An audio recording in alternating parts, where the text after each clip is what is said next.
കണ്ട് നമ്മൾ ഞെട്ടിപ്പോയി. ഞാനും ഷാനും അയാളെ നോക്കി. പാത്തുവിനെ നോക്കിയിട്ട് ഇതാണോ ആള്? അപ്പോൾ ഓള് വന്ന് ഏന്തി വലിഞ്ഞ് നോക്കിയിട്ട് നാണം കൊണ്ട് തലയാട്ടി. അപ്പോൾ തന്നെ ഞങ്ങൾ രണ്ടാളും പതിയെ ആഷിഫ് എന്ന് പറഞ്ഞതും പാത്തു ഞെട്ടിക്കൊണ്ട് ഞങ്ങളെ നോക്കിയിട്ട് നിങ്ങൾക്ക് എങ്ങനെ അങ്ങേരെ പേരറിയാം? അപ്പം നമ്മൾ ഓളെയും ആഷിഫിനെയും മാറി മാറി നോക്കി. അന്ത ആഷിഫ് இந்த ആളുടെ ക്രഷ് എന്നാ சொல்றீங்க? ഷേ ഇതിൻ്റെ ഇടയിലേക്ക് ടിക്ടോക്ക് കയറി വന്നു. ശരിക്കും ആണോ ബാബി? അപ്പം നമ്മൾ തലയാട്ടിയപ്പോൾ ഓള് നമ്മളെ അടുത്ത് വന്ന് കയ്യിൽ പിടിച്ചിട്ട് അങ്ങനെ ഇപ്പം നിങ്ങളെൻ്റെ കാക്കുനെ തേച്ച് ഓൻ്റെ കൂടെ പോകാൻ നോക്കണ്ട, ഇങ്ങനെ ഞാൻ കിട്ടും, ഇത് സത്യം സത്യം സത്യം. നമ്മൾ ഓൾ എന്തേലും വിളിക്കുന്നതിന് മുന്നേ ഓൾ ഇറങ്ങി ഓടി. നമ്മൾ ഷാനുവിനെ നോക്കിയപ്പോൾ ഓൾ നമ്മളെ കണ്ടപ്പോൾ വായും പൊത്തി പിടിച്ചിരിക്കുന്നുണ്ട്. എനിക്ക് എന്തൊക്കെയോ പോലെ, എന്നാ ഒന്നുമില്ലാതാനും. ആദി ഞാനും അജുവും പാച്ചുവും കൂടി അജുവിൻ്റെ വീട്ടിലിരുന്ന് വർത്താനം പറയുമ്പോഴാണ് ഒരു കാറ് വന്നത്. അതിൽ നിന്ന് ഇറങ്ങി വരുന്ന ആൾക്കാരെ കണ്ടപ്പോൾ നമ്മൾ അജുവിനെ നോക്കി. അജു ആഷിഫിനെ കണ്ടിട്ട് പല്ല് കടിക്കുന്നുണ്ട്. വൈ ഈസിയർ ഡാ, ഫുൾ ഫാമിലി സഹിതമാണ്. ചിലപ്പോൾ നീ ജുമീനെ വേദനിപ്പിച്ചത് കണ്ടിട്ട് അവൾ അവനോട് വന്ന് പെണ്ണു ചോദിക്കാൻ വരാൻ പറഞ്ഞതാണേലോ. പാച്ചു അജു ഞെട്ടി എന്നെ നോക്കിയപ്പോൾ ചാൻസ് ഇല്ലാതില്ല, നീ അത്രക്കാണല്ലോ അവളെ പറഞ്ഞത്. അപ്പോൾ അവൾ ഉള്ളിലെ ഇഷ്ടം സീരിയസ് ആക്കാൻ തീരുമാനിച്ചതാണേലോ. അതും കൂടി കേട്ടപ്പോൾ ചെക്കൻ്റെ കലിപ്പ് ഒന്നും കൂടി കൂടി. അങ്ങനെ വല്ലതോണേ നീക്കോ ഞാച്ച, അത്രയേ ഉള്ളൂ. അജു അവൻ അവരെ അടുത്തേക്ക് ചെന്നപ്പോൾ പാച്ചു വന്നിട്ട് ഏറ്റു മോനെ ഏറ്റു. എന്നാലും ഇവർ ശരിക്കും അതിനായിരിക്കും വന്നത്. ആവോ കണ്ടറിയാം, വേണയിൽ കൊണ്ടും അറിയാം. ബാ. ഞങ്ങൾ അവരെ അകത്തേക്ക് ക്ഷണിച്ചു. എല്ലാവരും ഹാളിലിരുന്നു. ആഷിഫ് ഞങ്ങളെ നോക്കി ചിരിച്ചു തന്നു. അജു അവനിപ്പോൾ കൊല്ലുമെന്ന അവസ്ഥയിലാണ്. ഞങ്ങൾ വന്ന കാര്യം പറയാം. എവിടുത്തെ മോളെ ഇവനിക്ക് ശരിക്കും ഇഷ്ടമായി. അവൻ ഒറ്റ നിർബന്ധം വന്ന് ചോദിക്കണമെന്ന്, അതാ വന്നത്. അവൻ്റെ ഉപ്പ. ഇവിടത്തെ മോളെന്ന് പറയുമ്പോൾ ഇവിടെ 4 ഉണ്ട്. അതിലേതിനെയാ? പാച്ചു. 4? അതിനിവിടെ 2 കുട്ടികളുള്ളൂ എന്നാണല്ലോ കേട്ടത്. ഉമ്മ അത് പണ്ട്, ഇപ്പോൾ കയറി വന്നതും ഇറങ്ങിപ്പോയതും ഒക്കെ കൂടി 4 ഉണ്ട്. പാച്ചു ഞങ്ങൾ മോൻ്റെ പെങ്ങളില്ലേ ആയിഷ, അവളെക്കുറിച്ചാണ് പറഞ്ഞത്. അവൻ്റെ ഉപ്പ. ഓൺ ദ സ്പോട്ടിൽ അജുൻ്റെ മുഖത്ത് 100 വാട്ടിൻ്റെ ബൾബ് കത്തി. അപ്പോൾ തന്നെ പാച്ചു അവൻ്റെ നെഞ്ചിലൊഴിഞ്ഞു. മോനെ മനസ്സിൽ ലഡു പൊട്ടി. പാത്തുൻ്റെ കാര്യമായിരുന്നോ? എന്നാ പറയണ്ടേ? അതും പറഞ്ഞ് അജു അവിടെ പോയിരുന്ന് ഭയങ്കര വർത്താനം. അതിനവൾ പഠിക്കാണല്ലോ ഇപ്പോൾ തന്നെ. അല്ല, ഞങ്ങൾക്ക് ഇപ്പോൾ തന്നെ മാരേജ് ഒന്നും വേണ്ട, ഒന്ന് വാക്കുകൊണ്ട് ഉറപ്പിച്ചിട്ടാലും മതി.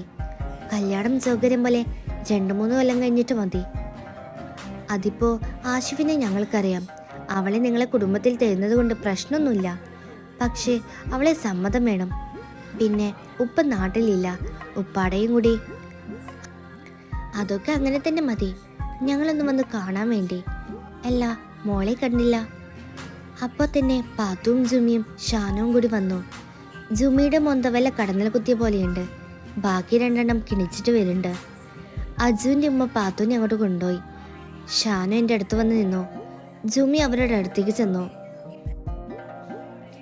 ഞങ്ങൾക്ക് നല്ല അടുക്കവും ഒതുക്കമുള്ളൊരു കുട്ടിയാവണമെന്നേ ഉള്ളൂ, വേറെ ഒന്നുമില്ല. ഐഷമ്മൾ അങ്ങനെ ഒരു കുട്ടിയാണെന്ന് ഞങ്ങൾക്ക് മനസ്സിലായി. ഉമ്മ അത് കേട്ടതും പാച്ചുവും ഷാനുവും കൂടി പൊരിഞ്ഞ ചിരി. പിന്നെ അത് തിരികൊളുത്തിയ പോലെ ജുമിയും ഞാനും അജുവും ഉമ്മയും ഏറ്റുപിടിച്ചു. അവരാണേൽ ഒന്നും മനസ്സിലാവാതെ ഇരിക്കുന്നുണ്ട്. കള്ള ബലാലകള് മനുഷ്യനുള്ള വിലയും കൂടി കളയൂ. എല്ലാവരും അവരെ നോക്കി നിൽക്കുന്നുണ്ട്. നമ്മൾ കണ്ണുകൊണ്ട് നിർത്താൻ പറഞ്ഞപ്പോൾ പാച്ചുക അടക്കം ഒതുക്കം എന്ന് പറഞ്ഞ് ചിരിച്ച് അവിടെ ഇരുന്നു. കൂടെ കട്ടക്ക് സപ്പോർട്ടായി ബാബിയും ഷാനുവും. എന്തേ അവരെ ചിരിക്കുന്നത്? അത് അവരെന്തോ കോമഡി കണ്ടിട്ട് ചിരിച്ചതാണ്. എന്നാൽ ഞങ്ങൾ ഇറങ്ങാം, നിങ്ങൾ ആലോചിച്ച് പറ. അതും പറഞ്ഞ് അവർ പോയതും എല്ലാവരും കൂടി ഇരുന്ന് കിണിക്കാൻ തുടങ്ങി. ആദിക്കയുടെ ഉമ്മയും ആദ്യത്തെയും വന്നപ്പോൾ അവരോടും പറഞ്ഞ് ചിരിക്കാൻ തുടങ്ങി. ലാസ്റ്റ് എല്ലാത്തിനും ഓരോന്ന് കൊടുത്തപ്പോൾ നിന്ന്. പിന്നെ ഫുൾ വന്ന പ്രപ്പോസലിനെ കുറിച്ചായിരുന്നു ചർച്ച. കാത്തു വെച്ചൊരു കസ്തൂരി മാമ്പഴം കാക്ക കൊത്തിപ്പോയി, അയ്യോ കാക്കച്ച് കൊത്തിപ്പോയി, അയ്യോ. ഷാനു ബാബീനെ നോക്കി പാടാൻ തുടങ്ങിയപ്പോൾ ലാസ്റ്റ് അയ്യോക്കൊരു ചേഞ്ച്. നിന്റെ ലാസ്റ്റ് അയ്യോക്ക് എന്താ ഒരു ടൂൺ ചേഞ്ച്? ഈ പരട്ട ക്ലിവിൻ്റെ കാല് ചവിട്ടി ചതച്ചതാണ് മാ. ഓ. ഷാനു കാലും പിടിച്ച് കുടയാൻ തുടങ്ങി. അങ്ങനെ ആഷിഫ് പാത്തുവിന് സ്വന്തം. അജുക്ക. ആഷിഫ് പോയാലെന്താ, എൻ്റെ കോളേജിൽ തന്നെ കുറേ എണ്ണുണ്ട്. ഒന്ന് പോയാൽ 1000 വരുമെന്നല്ലേ. ബാബി, അജു, ജൂമി നമ്മളെ നോക്കി പുച്ഛിച്ച് മേലേക്ക് പോയപ്പോൾ നമുക്ക് കലിപ്പ് കയറി. നമ്മളും ഓളെ പിന്നാലെ റൂമിലേക്ക് വിട്ടപ്പോൾ അവൾ ഡോറടക്കാൻ നോക്കിയതും നമ്മൾ തള്ളി തുറന്ന് അകത്ത് കയറി ഡോറടച്ചു. ഡോ, തനിക്കെന്താ വേണ്ടേ? മാറി നിന്നേ, എനിക്ക് പോണം. അവൾ എന്നെ തള്ളി മാറ്റി പോവാൻ നിന്നപ്പോൾ ഞാൻ അവളെ കൈപിടിച്ച് അവിടെ നിർത്തി. എന്നിട്ട് അവൾ അടുത്തേക്ക് നടന്നതും അവൾ ബാക്കിലേക്ക് പോവാൻ തുടങ്ങി. ടേബിളിൽ തട്ടി സ്റ്റക്കായപ്പോൾ നമ്മൾ അവളെ 2 സൈഡിലും കൈകുത്തി നിന്ന് അവളെ രൂക്ഷമായി നോക്കി. നീ അങ്ങനെ ആരെയും നോക്കൂടി? നോക്കും. ഇയാൾക്കെന്താ? അപ്പോൾ പിന്നെ ഞാൻ എന്തിനാണ് ഇപ്പോൾ ഇവിടെ നിൽക്കുന്നത്? ഇയാൾക്ക് എന്നെ സംശയമല്ലേ? ഞാൻ എല്ലാവരോടും അഴിഞ്ഞാടി നടക്കല്ലേ? നിനക്കെന്നെ വെറുപ്പല്ലേ? അപ്പം എന്തിനാ ഈ എൻ്റെ കാര്യത്തിൽ ഇടപെടുന്നേ? ഞാൻ എനിക്ക് ഇഷ്ടമുള്ള പോലെ ജീവിക്കും. അങ്ങനെ നിനക്ക് ഇഷ്ടമുള്ള പോലെ ജീവിക്കായിരുന്നു ഇന്നലെ വരെ. ഇന്ന് തൊട്ട് അങ്ങനെയല്ല. അതെന്താ, ഇന്ന് ഗവൺമെൻറ് വല്ല നിയമം പാസ്സാക്കിയോ? ആടി, ഗവൺമെൻ്റ് അല്ല, ഞാനേ. ഇനി നിന്റെ കണ്ണ് എന്നെ അല്ലാതെ വേറെ ആരെയും നോക്കിയാ പുന്നാര മോളെ, നിനക്ക് ഈ കണ്ണ് ബാക്കിയുണ്ടാവില്ല. അപ്പോൾ അവൾ എന്നെ നോക്കി പുച്ഛിച്ച് മുഖം തിരിച്ചപ്പോൾ ഞാൻ അവളെ കവളിൽ കുത്തിപ്പിടിച്ച് എൻ്റെ നേർക്കാക്കി. നീ വല്ലാതെ പുച്ഛിക്കണ്ട. നിന്നെ നിലക്ക് നിർത്താൻ എനിക്ക് അറിയാഞ്ഞിട്ടല്ല, വേണ്ട എന്ന് വിചാരിച്ചിട്ടാ. പക്ഷേ നീ കണ്ടോ, ഇന്ന് മുതൽ നീ അജുവിൻ്റെ നിയന്ത്രണത്തിലാ. നീ ആരെ നോക്കണം നോക്കണ്ട എങ്ങനെ നടക്കണമെന്നൊക്കെ തീരുമാനിക്കാൻ പോണത് ഞാനാ, കേട്ടോടെ? അത് കേട്ടപ്പോൾ അവൾ നമ്മളെ കൈപിടിച്ച് മാറ്റി നമ്മളെ ഒറ്റ തള്ള്. കുറച്ച് ഡയലോഗ് അടിച്ച് പേടിക്കാൻ ഞാൻ ഷാനുമല്ല, ജുംനിയാണ്. നിന്റെ ഈ കോപ്പിലെ വർത്താനം കേട്ട് ഞാൻ പേടിക്കില്ല. നീ നിനക്ക് പറ്റുന്ന പോലെയൊക്കെ നോക്കിക്കോ. എൻ്റെ പേര് ജുംനാസീൻ എന്നാണെങ്കിൽ ഞാൻ മൊയ്തീൻ്റെ മകളാണെങ്കിൽ ഞാൻ എനിക്ക് തോന്നിയ പോലെ നടക്കും. നീ തടയാൻ പറ്റുമെങ്കിൽ തടയാൻ നോക്ക്. ഡി പുല്ലേ, നീ വെറുതെ ദേഷ്യം പിടിപ്പിക്കാൻ നോക്കണ്ട. നിനക്കറിയില്ല എന്നെ. ഓ, ഇതിൽ കൂടുതൽ എന്തറിയാൻ? ഒന്ന് പോടാപ്പാ. അവൾ അതും പറഞ്ഞ് ഡോറിൻ്റെ അവിടേക്ക് ചെന്ന് ഡോറ് തുറന്നപ്പോൾ പാച്ചും പാത്തും ഷാനും ആരെയും കൂടി ഉള്ളിലേക്ക് വീണു. ഞങ്ങൾ രണ്ടാളും അവരെ നോക്കിയപ്പോൾ 4 കൂടി ഇളിച്ചു തന്നു മുങ്ങി. ജുമി എന്നെ നോക്കി പൂച്ചിച്ച് ജസ്റ്റ് വൈറ്റ് ആൻഡ് വാച്ച് എന്ന് പറഞ്ഞ് താഴേക്ക് പോയി. ഷാനു, ഷോ, അവർ നമ്മളെക്കുറിച്ച് എന്ത് വിചാരിച്ചു കാണും? ആരിത, എന്ത് വിചാരിക്കാൻ? കൂടെയുള്ളൊരുത്തി നമ്മളെക്കാൾ തറയാണ്, അതുകൊണ്ട് നോ പ്രോബ്ലം. ഞങ്ങൾ താഴെ എത്തിയപ്പോൾ 2 ഉമ്മമാരും കൂടി ഫുഡൊക്കെ വിളമ്പി റെഡിയാക്കിക്കണോ. അത് കണ്ടതും ഞങ്ങളൊക്കെ ഓരോ സീറ്റിലും ഹാജരായി. എൻ്റെ കെട്ടിയോൻ എന്തേ?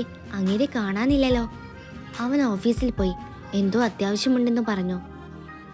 ഞങ്ങളിരുന്നതും ജുമി ഇറങ്ങി വന്നു. അവൾ വന്നിട്ട് എന്നെ തന്നെ നോക്കി കണ്ണുരുട്ടി. ആ നോട്ടത്തിൽ എന്തോ ഒരു പ്രോബ്ലം. നമ്മൾ ഓളെ നോക്കി ചിരിച്ചുകൊണ്ട് ചുണ്ടുകൊണ്ട് ഉമ്മ കൊടുക്കുന്ന പോലെ കാണിച്ചപ്പോൾ ഓളെ നമ്മളെ മുന്നിൽ വന്നിരുന്നു. എന്നിട്ട് നമ്മളെ നോക്കി കണ്ണുരുട്ടി. അപ്പം നമ്മളോളെ സംശയം ഭാവിനെ നോക്കിയപ്പോൾ ഓളെ നമ്മളെ നോക്കി വിളിച്ചു. അപ്പം ഞാനും വിളിച്ചു. അപ്പോൾ എന്നെ നോക്കി കണ്ണുരുട്ടും. അപ്പം നമ്മൾ ഓളെ നോക്കിയപ്പോൾ ഓൾ ഇളിച്ച് കാണിച്ചു തന്ന്. പിന്നെ കുറച്ച് നേരത്തേക്ക് അങ്ങോട്ടിങ്ങോട്ട് എക്സ്പ്രഷൻ ഇടലായിരുന്നു. ലാസ്റ്റ് അമ്മക്ക് വായ കടഞ്ഞപ്പോൾ നമ്മൾ നിർത്തി. അപ്പോൾ നമ്മളെ നോക്കി ഉമ്മ തന്നു. നമ്മൾ ഓളെ തന്നെ ചോദ്യഭാവത്തിൽ നോക്കി വെള്ളമെടുത്ത് കുടിച്ചു. പെട്ടെന്നോൾ ഇളിച്ചുകൊണ്ട്, ഷാനു, നീ പണ്ട് +2 തേച്ചിട്ട് പോയ അവനില്ലേ, അവനെനിക്ക് മെസ്സേജ് അയച്ചു. അവനിപ്പോഴും നിന്നെ ഇഷ്ടമാണെന്ന്. അത് കേട്ടതും ഓൺ ദ സ്പോട്ടിൽ വായിലുള്ള വെള്ളം നമ്മൾ തുപ്പി. അതും ഡയറക്റ്റായി മുന്നിലിരിക്കുന്ന അജുഖാൻ്റെ മോന്തക്ക്. നമ്മൾ അതൊന്നും മൈൻഡ് ചെയ്യാതെ ജുമീനെ ഫോക്കസ് ചെയ്തപ്പോൾ അവനിപ്പോഴും നിന്നെ ഇഷ്ടാത്രേ. നിനക്കും ഒരു ചെറിയ ഇഷ്ടല്ലേ ഇപ്പോഴും? ആ കള്ള ബലാലെ, ഇല്ലാത്തത് പറഞ്ഞാലുണ്ടല്ലോ. ഏത് തേച്ചവനെ? നീ ഒളിക്കാൻ നിൽക്കൊന്നും വേണ്ട. എന്നോട് നീ പണ്ട് പറഞ്ഞില്ലേ, അവൻ തന്നെ. പക പോക്കാണല്ലേ തിണ്ടി. അപ്പോഴാണ് ആരോ ഡോറ് വലിച്ചടച്ച് പോയത് കണ്ടത്. ആരാതെന്ന് ചോദിച്ചപ്പോൾ, നിന്റെ കെട്ടിയോൻ, ഇന്നൊരു ഡിവോഴ്സ് ഉറപ്പായി. എന്തായിരുന്നു ആ പാട്ട്? കാത്തുവെച്ചൊരു കസ്തൂരി മാമ്പഴം ആരാ കുത്തിക്കൊണ്ട് പോയത്? പാടുമോളെ പാട്ട്. ദജ്ജാലേ, ഇന്നേ വരെ പ്രേമം അടുത്തുകൂടി പോവാത്ത ഈ പൈതലിനെ നോക്കി അനാവശ്യം പറയുന്നോ? നമ്മൾ ഓളെ അടുത്തേക്ക് ചെന്നതും ഓൾ എണീറ്റ് ഓടി. ലാസ്റ്റ് അങ്ങോട്ടും ഇങ്ങോട്ട് തല്ലി ഒക്കെ സോൾവാക്കി തിരിച്ച് സീറ്റിൽ വന്നപ്പോൾ ആദ്യമുണ്ട് അവിടെ. നമ്മൾ അവൻ്റെ അടുത്തേക്ക് ചെന്ന് ഓനെ നോക്കി വിളിച്ചപ്പോൾ ചെക്കൻ നോ മൈൻഡ്. എന്താ മോനൂസേ, ജാടിയാണോ? എന്നെ എനിക്കും ജാടിയാടോ കോപ്പേ. ഇത് നമ്മൾ ഓനെ നോക്കി പാച്ചുക്കാനോടാട്ടോ പറഞ്ഞത്. ഓനോട് പറഞ്ഞാൽ ഓൻ എന്നെ ഇപ്പോൾ ചുമരിൽ സ്റ്റിക്കറാക്കും. നിനക്കിത് നേരിട്ട് പറഞ്ഞൂടെ? For what? ഓനെ നോക്കിയല്ലേ പറഞ്ഞേ, എനിക്കത് മതി. ജുമി: അല്ല പാച്ചു, നീ നിന്റെ വീട്ടിലേക്ക് പോണില്ലേ? എന്തിന്? എനിക്ക് കിടക്കാൻ ഒരു സ്ഥലവും കഴിക്കാൻ 4 നേരം ഫുഡും എവിടുന്ന് കിട്ടുന്നുണ്ടല്ലോ, അതും മതി. പറഞ്ഞ പോലെ നിങ്ങൾ എന്താ വീട്ടിലേക്ക് പോകാത്തെ? അതിനുള്ള ഉത്തരമല്ലേ കോപ്പി ഞാൻ ഇപ്പോൾ പറഞ്ഞത്. കോപ്പി ഇയാളെ കെട്ടിയോളെ കുട്ടിയോളെ ഫാദർ, അത് ഞാനല്ലേ. നിങ്ങൾ ഇത് പറ. എൻ്റേതൊരു കഥയാണ് മക്കളെ. എവിടെയാ നിലവിളി ശബ്ദം? ഇടൂ, ഞാൻ എൻ്റെ കഥ ഇവരോട് പറയട്ടെ. ബർക്കത്ത് വില്ലെന്ന ആ വലിയ വീട്ടിൽ ആ രാജകുമാരൻ ഒറ്റക്കായിരുന്നു. ഏത് രാജകുമാരൻ? ഞാനാടി കോപ്പെ, ഇടയ്ക്ക് കയറി ശല്യപ്പെടുത്തരുത്. ഞാനൊന്ന് പറഞ്ഞോട്ടെ. ആ വലിയ വീട്ടിൽ ആ രാജകുമാരൻ ഒറ്റക്കായിരുന്നു. സദാസമയം മകന് പകരം വല്ല വാഴയും വെച്ചാൽ മതിയെന്ന് ഒരു ഉളുപ്പുമില്ലാതെ പറഞ്ഞു നടക്കുന്ന മൈ പ്രൊഡ്യൂസർക്കും ഫാദർ. ഒറ്റ മകനായിട്ട് പോലും നേരം വെളുത്താൽ അതും 12 മണിക്ക് എണീറ്റില്ലെന്ന് പറഞ്ഞ് തല്ലി സ്വന്തം മകന് ഒരു കപ്പ് പാല് ദിവസം തരാതെ അവൻ്റെ മുന്നിൽ കൂടി, അതും കുങ്കുമമിട്ട പാല് ആ വയസ്സനായ പ്രൊഡ്യൂസറിന് കൊണ്ടു കൊടുക്കുന്ന മൈ പ്രൊഡ്യൂസർക്കും മദർ. ഇവരുടെ ഇടയിൽ സ്നേഹം കിട്ടാതെ വീർപ്പ് മുട്ടുന്ന മകനും. നിങ്ങൾ പറ, ഞാൻ എങ്ങനെയാ വീട്ടിലേക്ക് പോവും? പാവം ബാച്ചുക, നേരാവണ്ണം ഒരു കമ്പനി ഇട്ട് തന്നതല്ലേ, അത് നോക്കി നടന്നിരുന്നെങ്കിൽ ഇപ്പം ഈ കുഴപ്പം വല്ലതുണ്ടായിരുന്നോ? നീ തന്നെ ഇത് പറയണം. ഇപ്പോഴും ഡിഗ്രിക്ക്, അതും ബിസിനസ് അക്കൗണ്ടൻസിയിൽ സപ്ലിയുള്ള എനിക്ക് ഒരു ബിസിനസ് ഇട്ട് തന്നിട്ട് എന്നോട് ഒറ്റക്ക് നോക്കാൻ പറഞ്ഞ ഹൗഡാ? നീ പറ, ഹൗ കുൾ ഡു യൂഡാ? നിനക്കൊക്കെ ഞാൻ ഇവിടെ നിൽക്കുന്നത് ഒരു ശല്യമാവുന്നുണ്ടെങ്കിലേ ഇപ്പം നിമിഷം തന്നെ നിനക്കൊക്കെ ഇവിടെ നിന്ന് പോവാം. ഞാൻ ആരെയും തടയില്ല. ഈ നീചന്മാരുള്ള സ്ഥലത്ത് ഒരു നിമിഷം പോലും ഞാൻ നിൽക്കില്ല. I am going to my song. അതും പറഞ്ഞ് പാച്ചുക ഫുഡ് എടുത്ത് TV-യുടെ മുന്നിൽ പോയിരുന്ന് തിന്നാൻ തുടങ്ങി. അവൻ ആ ലാസ്റ്റ് പറഞ്ഞത് എന്താടാ?